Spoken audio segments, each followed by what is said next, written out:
Senior صحافی اور تجزیہ کار جاوید چودھری کے مطابق نہید اسلام کی عمر 26 سال ہے۔ یہ ڈھاکہ یونیورسٹی کے سوشیالوجی ڈپارٹمنٹ کا طالب علم ہے۔ یہ حسینہ واجد کی پالیسیوں کا مخالف تھا۔ جون میں اس نے حکومتی پالیسیوں کے خلاف آواز اٹھانا شروع کی۔ طالب علم اس کے گرد جمع ہونے لگے اور وہ تحریک شروع ہو گئی جو آگے چل کر حسینہ واجد کے 16 سالہ اقتدار کے خاتمے کی بنیاد بن گئی۔ ان 2 ماہ میں حکومت نے نہید اسلام کو دہشت گرد بھی قرار دیا، اس پر کریک ڈاؤن بھی کیا اور اسے پولیس گھر سے بھی اٹھا کر لے گئی۔ اس پر بے رحمانہ تشدد کیا گیا۔ جب مکمل بے ہوش ہو گیا تو اسے ڈھاکہ کے ایک پول کے نیچے سے پھینک دیا گیا۔ اسے 24 جولائی کو ایک بار پھر گرفتار کر لیا گیا، لیکن اس وقت تک حالات بدل چکے تھے۔ پولیس خوفزدہ ہو چکی تھی۔ طالب علم آگے بڑھتے رہے اور یہ حکومت پاسپا ہوتی چلی گئی اور یہ پاسپائی آخر میں 5 اگست کو حسینہ واجد کے فرار پر ختم ہوئی۔ لیکن سوال یہ ہے کہ یہ حالات چند دنوں میں پیدا ہوئے تھے۔ کیا بنگلہ دیش میں چند دنوں میں تبدیلی آئی تھی؟ جی نہیں۔ 5 اگست 2024 کا بیج دراصل 7 دسمبر 1970 میں بویا گیا تھا۔ اس دن مشترکہ پاکستان کا آخری الیکشن ہوا تھا جس میں شیخ مجیب الرحمان کی عوامی لیگ نے مشرقی پاکستان میں قومی اسمبلی کی 162 سیٹوں میں سے 160 سیٹیں حاصل کر لی، جبکہ مغربی پاکستان میں ذوالفقار علی بھٹو کی پیپلز پارٹی نے 81 سیٹیں لی تھیں۔ شیخ مجیب الرحمان کی اکثریت تھی۔ اخلاقی اور دستوری لحاظ سے حکومت اس کا حق تھا، لیکن صدر اور martial law administrator general Yahya Khan نے اسے یہ حق نہیں دیا۔ شیخ مجیب الرحمان اخلاقی، دستوری اور سیاسی لحاظ سے درست تھا۔ ریاست کو اسے حق حکمرانی دینا چاہیے تھا۔ یہ معاملہ یہاں تک ٹھیک تھا، لیکن آگے چل کر شیخ مجیب نے جو راستہ استعمال کیا وہ غلط نکلا۔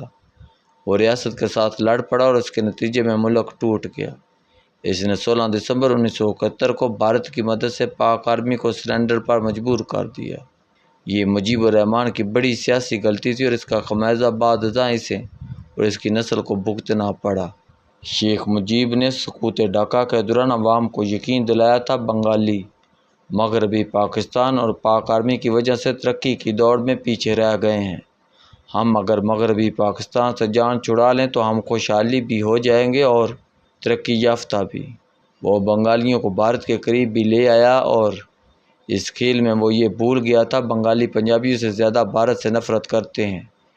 یہ مغربی پاکستان کے ساتھ 24 سال نکال گئے ہیں مگر یہ بھارت کے ساتھ 10 سال بھی گزارا نہیں کر سکیں گے۔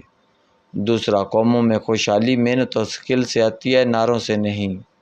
لہٰذا جب بنگلہ دیش آزاد ہوا اور عوامی لیگ کی حکومت بن گئی تو عوام کو دور دور تک سونے کے وہ پہاڑ نظر نہ آئے جن کے لیے انہوں نے قربانی دی تھی، جن کے لیے یہ مغربی پاکستان سے الگ ہوئے تھے۔ شیخ مجیب 1971 تک بنگالیوں کی محرومی پنجاب کے کھاتے میں ڈالتے رہے تھے، لیکن بنگالی آزادی کے بعد کیوں پسماندہ اور محروم ہے اس کا جواب ان کے پاس نہیں تھا۔ دوسری طرف بھارت افغان جنگ میں بہت کچھ وصول کر رہا تھا۔ بنگلہ دیش اس زمانے میں جیوٹ کی صنعت میں دنیا میں بہت پہلے نمبر پر تھا۔ شیخ مجیب کے زمانے میں جیوٹ کی صنعت اور منڈیاں بھارت شفٹ ہو گئی تھی، جس سے بھارتی تاجر مزید امیر اور بنگالی مزید غریب ہو گئے۔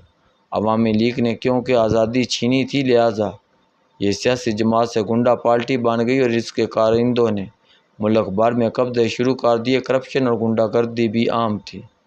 شیخ مجیب اور بھارت دونوں بنگالی فوج کے خلاف تھے۔ ان دونوں نے مل کر فوج کو بھی رگڑا لگانا شروع کر دیا۔ اس کھیل کا اختتام 15 اگست 1975 کی رات ہوا۔ بنگلہ دیش فوج کا ایک دستہ دان منڈی میں شیخ مجیب الرحمان کی رہائش گاہ پر پہنچا اور اسے اس کے خاندان، ملازمین اور دوستوں سمیت قتل کر دیا۔ آپریشن کے بعد شیخ مجیب کی لاش گھر کی سیڑھیوں پر پڑی رہی۔ اس کی 2 بیٹیاں حسینہ اور ریحانہ ملک سے باہر تھیں، یہ بچ گئیں جبکہ باقی خاندان ختم ہو گیا۔ بنگلہ دیش میں اس کے بعد انارکی شروع ہوئی اور یہ مختلف وقفوں میں 2024 تک جاری رہی۔ حسینہ واجد نے 1981 میں سیاست شروع کی۔ یہ والد کی جماعت عوامی لیگ کی سربراہ بنی اور پھر مارتی دھارتی آگے بڑھتی چلی گئی۔ یہ 2024 تک مجموعی طور پر 20 سال بنگلہ دیش کی وزیر اعظم رہی اور یہ اس لحاظ سے دنیا کی واحد طویل المدت خاتون وزیر اعظم ہے۔ ان کا آخری دور 2009 سے شروع ہو کر 2024 تک مسلسل 15 سال جاری رہا۔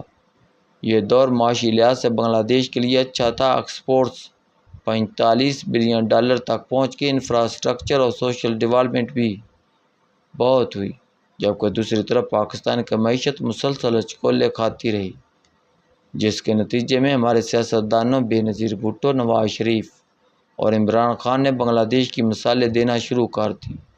ہم ان تینوں کے منہ سے مختلف اوقات میں آج بنگلہ دیش کو دیکھیں یہ کہاں سے کہاں پہنچ گیا۔ وقت نے ثابت کر دیا شیخ مجیب غدار نہیں تھا۔ ہم بھی اگر فوج سے جان چھڑا رہے ہیں تو ہم بھی بنگلہ دیش بن جائیں وغیرہ وغیرہ سنتے رہے، اور ہمیں ان باتوں پر یقین بھی آتا رہا، مگر ہم اس یقین کے دوران ایک بات بھول جاتے ہیں، اور وہ بات حسینہ واجد کی سوچ تھی۔ قدرت نے حسینہ واجد کو بہت بڑا موقع دیا تھا، اس کو چاہیے تھا یہ نفرت کی سیاست طرح کر کے محبت کو اپنا بیانیہ بناتی، مگر یہ بدقسمتی سے نفسیاتی طور پر 1975 سے آگے نہ بڑھ سکی۔ اس کی نفرت نے ملک کو دو حصوں میں تقسیم کر دیا، عوامی لیگ اور عوامی لیگ کے مخالف۔ یہ اپنے مخالفین کو رضاکار کہتی تھی۔ رضاکار کی اصطلاح نے 1971 میں جنم لیا تھا۔ اس زمانے میں پاک فوج کے ہمدرد رضاکار کہلاتے تھے۔ اس نے اپوزیشن جماعت اسلامی اور پاکستان کے ہمدرد بھائیوں پر زندگی کا دائرہ تنگ کر دیا۔ جماعت اسلامی کے درجنوں رہنماؤں کو پھانسی لگا دی گئی۔ خالدہ ضیاء کو 2018 میں جیل پھینک دیا گیا اور یہ اس کے بعد باہر نہیں آ سکی۔ نوبل انعام یافتہ معاشی ماہر ڈاکٹر یونس کے خلاف 174 مقدمے بنا دیے گئے۔ یہ جلاوطن ہونے پر مجبور ہو گیا۔ حسینہ واجد نے اپنے خاندان اور پارٹی کے لوگوں کو پولیس، عدلیہ اور فوج میں گھسا دیا۔ پولیس اس کے گھر کی لونڈی تھی، عدلیہ عوامی لیگ تھی اور فوج کی سربراہی اس کے خاندان میں تھی۔ موجودہ آرمی چیف جنرل وقار الزماں بھی حسینہ کے خاندان سے تعلق رکھتے ہیں۔ اس نے ایک بار نواز شریف سے کہا تھا، ہماری فوج جس دن کاکول اکیڈمی سے پاس آؤٹ ہونے والا آخری کیڈٹ ریٹائر ہوا، ہم نے اس دن ترقی کا پہلا زینہ طے کیا۔ یہ بھارت کو بھی مزید ملک کے اندر لے آئی۔ اس کی بھارت نوازی کی وجہ سے بنگلہ دیش بھارت کی 29ویں ریاست کہلانے لگا۔ اس کے اندر ایک بہترین ڈکٹیٹر چھپا ہوا تھا، مخالفین کو قتل کرانا، ججوں کے ذریعے فیصلے لینا اور فوجی افسروں کو سرعام ذلیل کرنا اس کا معمول تھا، اور آخر میں اس کا نتیجہ 5 اگست 2024 کی شکل میں نکلا۔ طالب علموں کی تحریک شروع ہوئی اور یہ آگ کی طرح پورے ملک میں پھیل گئی۔ وزیر اعظم 23 جون کو اپنے رشتہ دار جنرل وقار الزماں کو آرمی چیف بنایا تھا۔ اس کا خیال تھا یہ اس کی حکومت، سیاست اور مال و دولت کی حفاظت کرے گا، لیکن صرف سوا ماہ بعد جنرل وقار الزماں اس کے سامنے بیٹھا تھا اور اسے مشورہ دے رہا تھا، میڈم آپ کے پاس صرف 45 منٹ ہیں، آپ استعفیٰ دے کر نکل جائیں ورنہ ہجوم وزیر اعظم ہاؤس میں داخل ہو کر آپ کو قتل کر دے گا۔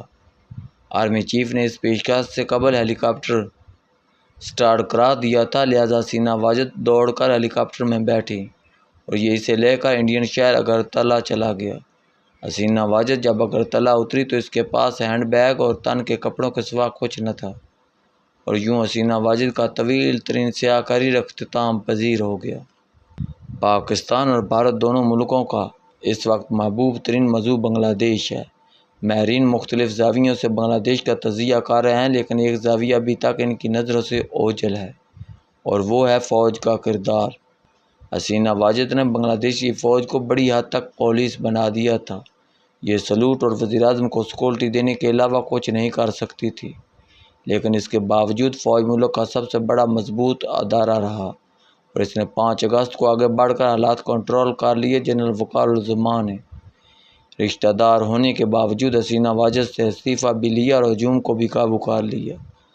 اگر فوج نہ ہوتی تو اس وقت بنگلہ دیش کی کیا حالت ہوتی؟ بنگلہ دیش کے گاموں میں اب تک 450 لوگ قتل ہوئے ہیں۔ اگر فوج نہ ہوتی تو اس وقت گلیوں میں 3-4 لاکھ لوگوں کی لاشیں پڑی ہوتیں اور تمام سرکاری عملہ کو آگ لگی ہوتی اور عوامی لیگ کے لوگوں کا نام و نشان مٹ چکا ہوتا۔ فوج کا سیاسی کردار دنیا کے ہر ملک میں غلط ہوتا ہے، ہمارے ملک میں بھی غلط ہے۔ فوج کو سیاست سے باہر ہونا چاہیے، لیکن اس کردار کے باوجود بہرحال یہ حقیقت ہے، فوجیں ملک کی بقا کی ضامن ہوتی ہیں۔ اگر آج امریکہ، چین اور روس کی فوجیں ختم ہو جائیں تو کل آپ ان ملکوں کے حالات دیکھ لیجئے گا۔